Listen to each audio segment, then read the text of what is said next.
Dan, my name's Nick out of Moncton, New Brunswick, owner of the TDC channel for TDC Moncton.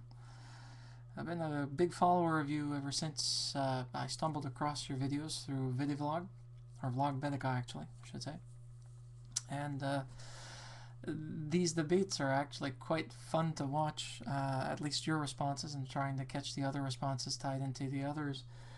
There is one thing that binds every human culture together, and that is faith. Faith in either religion, faith in science, faith in anything that they deem fit to be faithful in, without any predetermined connections or reasonings. It's taught to us by our parents, and then we move on from there, and then we decide who or what we want to be faith attached to.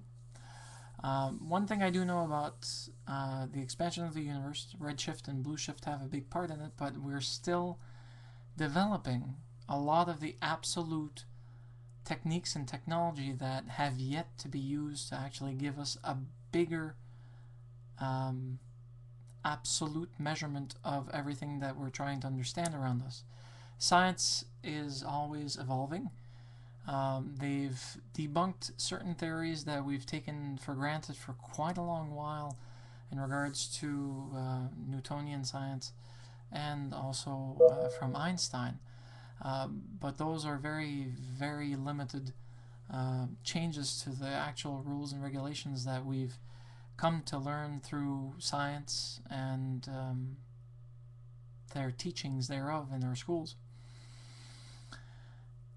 I'm a firm believer that our universe is as is due to an experiment that succeeded beyond any reckonings from any potential powers that decided to seed this area of the galaxy.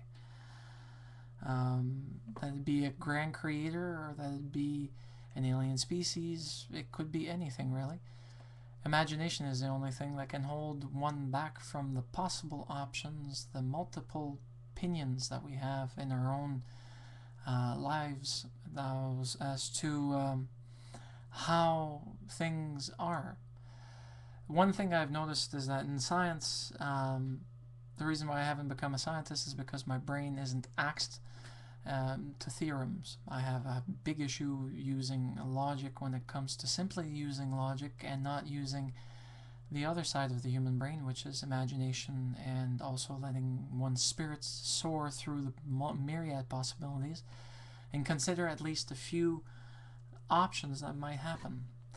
Like Sherlock Holmes, the fictional character written so many years ago, once we eliminate the impossible, whatever's left, regardless of how improbable it is more than likely the very real answer. That objects exist in the sky in vacuum with no friction. There is somewhat of a limited effect depending on what they encounter, bodies of other masses of actual galaxy material, the seen and unseen, because of the actual types of energies that exist that we've learned to measure through the Hubble Space Telescope and other types of satellites that have been sent to explore our galaxies.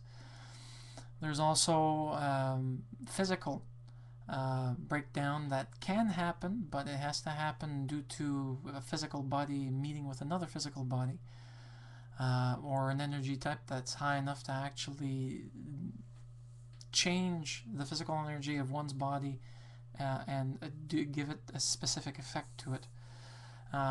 Space does not mean there's nothing that can stop. It simply means that there's a very big chance of it never stopping, or taking a very long time to be able to reduce its own speeds or course throughout the years. We don't need to go very far for that potential, that particular potential to even occur. Granted, Deep Impact and the other movie, which I can't remember, or any disaster movie that they axed towards asteroids or anything else that was heading towards Earth, there's only so much that one could do if it actually came to be termed a planet killer. and was coming in our general direction. The big thing about anything coming our way is that we're not granted a death sentence automatically because of something coming down. We do have a lot of means that we can possibly explore, and we're still learning to explore the environment that we have around us, which includes outer space. Until we've developed something more appropriate in regards to space travel and becoming one with our greater astral body, we'll never truly know. At least possibly not in our lifetime, but again, maybe, just maybe, we might see a science discovery to actually change our point of view before we kick the bucket and see our other generations taking the torch and learning more and cataloging it as we go along. Anyways, love your points of view, love how you like to approach it, love the politeness that you actually provide, and we're all happy that you exist. Have a nice one, Dan.